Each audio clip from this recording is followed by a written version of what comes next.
একবার ভাবুন তো, মধ্য আর দক্ষিণ আমেরিকার সেই ঘন স্যাঁতস্যাঁতে রেন ফরেস্টের কথা। সবুজ একটা চাদরের নিচে মনে হয় যেন সময়টাই থেমে গেছে। ঠিক এখানেই পাতার আড়ালে লুকিয়ে থাকে একটা প্রাণী, যাকে দেখলে মনে হয় যেন অলসতার এক জীবন্ত মূর্তি, স্লথ। কিন্তু আমরা যেটাকে নিছক অলসতা বলে উড়িয়ে দিই, সেটা কি আসলে টিকে থাকার এক অবিশ্বাস্য কৌশল হতে পারে? আজ আমরা ঠিক এই বহু পুরনো ধারণাটাকেই চ্যালেঞ্জ করতে চলেছি। স্লট কি সত্যি প্রকৃতির একটা ভুল, নাকি ওর এই চরম ধীর গতির জীবনটাই একটা প্রতিকূল পৃথিবীতে বেঁচে থাকার সবচেয়ে সেরা উপায়? চলুন বিবর্তনের এই অসাধারণ রহস্যের গভীরে প্রবেশ করা যাক। আসলে এর নামেই যেন সব কলঙ্ক। স্প্যানিশ ভাষায় এর নাম পেরেজোসো, যার মানেই হলো অলস। এই একটা শব্দই ওর সম্পর্কে আমাদের মনে একটা ভুল ছবি তৈরি করে দিয়েছে। কিন্তু যা বাইরে থেকে অলসতা মনে হয়, তা আসলে বিজ্ঞানের এক কঠোর বাস্তবতাকে মেনে নেওয়া, টিকে থাকার জন্য এক অবশ্যম্ভাবী চুক্তি। স্লথের পুরো রহস্যের চাবিকাঠিটা লুকিয়ে আছে ওর জীবনযাত্রার মধ্যে। ও হলো একটা আর্বোরিয়াল ফোলিভোর, মানে এমন এক প্রাণী যে গাছেই থাকে আর প্রায় শুধু পাতাই খায়। স্তন্যপায়ী প্রাণীদের জগতে এই ধরনের লাইফস্টাইল কিন্তু খুবই বিরল। কারণটা খুব সোজা, পুষ্টির দিক থেকে পাতা হলো সবচেয়ে বাজে খাবারগুলোর মধ্যে একটা। আর ঠিক এখান থেকেই শুরু হয় স্লথের জীবন মরণের লড়াইটা, এক চরম শক্তির সংকট। ওর প্রত্যেকটা দিন কাটে একটা নিখুঁত হিসাবের মধ্যে দিয়ে, যেখানে শরীরের শক্তির যোগান প্রায় শূন্যের কাছাকাছি, কিন্তু বেঁচে থাকার জন্য শক্তি দরকার 100%। এই টেবিলটা দেখলেই পুরো ব্যাপারটা পরিষ্কার হয়ে যাবে। দেখুন, একদিকে আছে ফল বা পোকামাকড়ের মতো হাই এনার্জি খাবার, যা অন্য প্রাণীরা খায়, আর অন্যদিকে স্লথের মেনু, সেক্রোপিয়া পাতা। কি আছে এতে? ক্যালোরি তো প্রায় নেই বললেই চলে, উল্টে ভর্তি টক্সিক কেমিক্যালে। আর এর সেলুলোজ হজম করা তো প্রায় অসম্ভব একটা ব্যাপার। সত্যি বলতে এটাকে খাবার বলাও ভুল, এটা আসলে একটা চ্যালেঞ্জ। তো এই ভয়ঙ্কর ডায়েট নিয়েও বেঁচে থাকার একমাত্র উপায় হলো মেটাবলিক অ্যাডাপ্টেশন। এটা অলসেমি নয়, এটা হলো লক্ষ লক্ষ বছর ধরে বিবর্তনের ফলে পাওয়া একটা বিশেষ ক্ষমতা। যখন কম শক্তির পরিবেশে টিকে থাকার জন্য শরীর নিজেই তার মেটাবলিজম বা বিপাক প্রক্রিয়াকে একদম কমিয়ে আনে, সেটাই হলো মেটাবলিক অ্যাডাপ্টেশন। এই অ্যাডাপ্টেশনটা ঠিক কতটা চরম পর্যায়ে তা এই সংখ্যাটা দেখলেই বোঝা যায়। একটা স্লথ যখন বিশ্রাম নেয়, তখন ও ওর আকারের অন্য যে কোনো স্তন্যপায়ী প্রাণীর তুলনায় মাত্র 40 থেকে 74% শক্তি খরচ করে, মানে প্রায় অর্ধেক।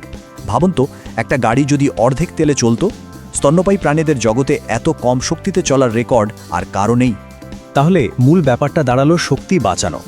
আর এই শক্তি বাঁচানোর সবচেয়ে বড় রহস্যটা কিন্তু লুকিয়ে আছে স্লথের শরীরের ভেতরেই। চলুন এবার আমরা স্লথের হজম প্রক্রিয়ার গভীরে যাই, যা আসলে একটা ধীরগতির বায়োকেমিক্যাল চুল্লির মতো কাজ করে। না, এটা কোনো সাধারণ পাকস্থলী নয়, এটা একটা জীবন্ত ফার্মেন্টেশন ট্যাঙ্ক। স্লথের এই বিশাল বহু প্রকোষ্ঠযুক্ত পাকস্থলীটা ওর শরীরের ওজনের প্রায় 1/3, আর এর ভেতরে বাস করে এক অদৃশ্য সেনাবাহিনী, কোটি কোটি সিম্বায়োটিক ব্যাকটেরিয়া। ওরাই ফোরগাট ফার্মেন্টেশন প্রক্রিয়ায় ওই বিষাক্ত পাতাগুলোকে ভেঙে পুষ্টি বের করে আনে। আর এই হজম প্রক্রিয়াটা আমাদের সময়ের ধারণাকেই একেবারে পাল্টে দেয়। ভাবা যায় একটা পাতা হজম করতে সময় লাগে প্রায় 1 মাস। এই লম্বা সময়ে ব্যাকটেরিয়াগুলো ধীরে ধীরে পাতার বিষ নষ্ট করে। কিন্তু সবচেয়ে অবাক করা ব্যাপার হলো, এত কিছু করার পরেও স্লথ ওই পাতা থেকে মাত্র 3 থেকে 30% পুষ্টি শুষে নিতে পারে। এটা অবিশ্বাস্য রকমের অদক্ষ, কিন্তু টিকে থাকার জন্য এটাই একমাত্র উপায়। এখানেই স্লথ স্তন্যপায়ী প্রাণীদের সব নিয়ম ভেঙে দেয়। ও একটা পৈকিলোথালমিক স্ট্র্যাটেজি ব্যবহার করে। সোজা কথায় সরীসৃপদের মতো ওর শরীরের তাপমাত্রাও পরিবেশের সাথে সাথে বদলায়। কিন্তু কেন? কারণ আবহাওয়া গরম হলে ওর পাকস্থলীর ব্যাকটেরিয়াগুলো আরও দ্রুত কাজ করতে পারে, হজম তাড়াতাড়ি হয়।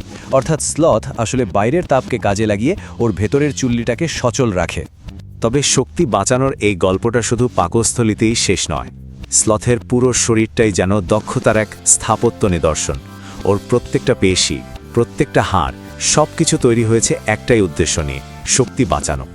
এই চার্টটা দেখুন, ব্যাপারটা খুব পরিষ্কার।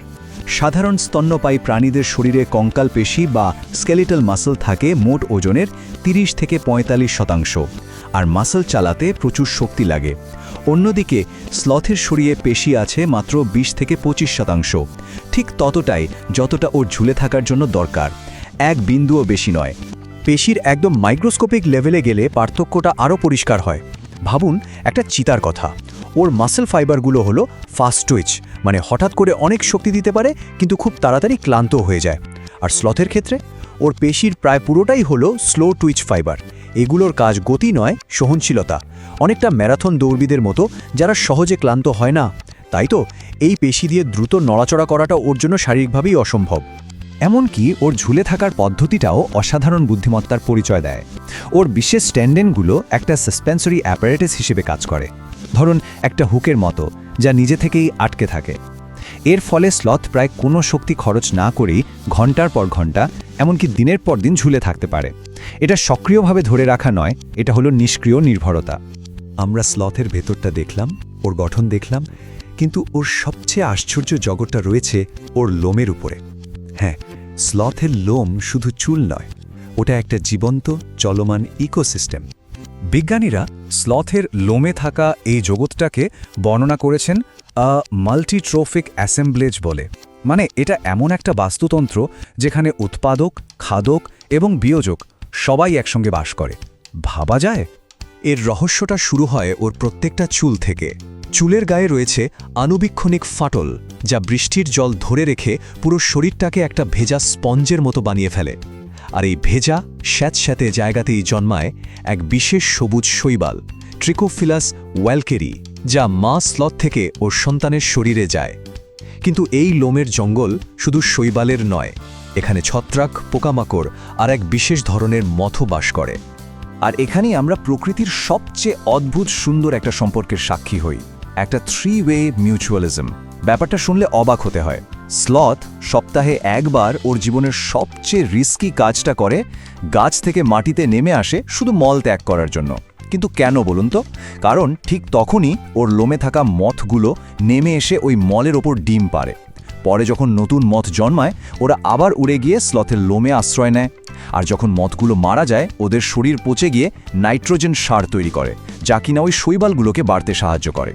আর শেষমেশ স্লথ নিজের লোমে গজানো পুষ্টিকর শৈবাল খেয়েই ওর ডায়েটের ঘাটতি মেটায়। এটা শুধু একটা প্রাণী নয়, এজন্য একটা চলন্ত বাগান, যে নিজের সার নিজেই তৈরি করে।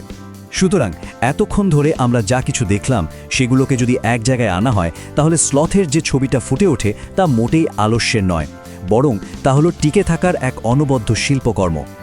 ওর শরীরটা যেন অভাবের জন্য নিখুঁতভাবে তৈরি করা একটা ভাস্কর্য। এর ধীর বিপাক, জটিল হজম প্রক্রিয়া আর শক্তিশাস্ত্রী পেশি সবকিছুই একটাই সত্যি প্রমাণ করে, এটা এক চরম পরিবেশে টিকে থাকার জন্য বিবর্তনের এক চূড়ান্ত নিদর্শন। আর ওর লোমের ওপর গড়ে ওঠা ওই জীবন্ত ইকোসিস্টেম ওকে দেয় এক অমূল্য উপহার, পুষ্টি। এই অসাধারণ মিথজীবিতা ওকে ওর খাদ্যের চরম সীমাবদ্ধতা পেরিয়ে যাওয়ার ক্ষমতা দেয়।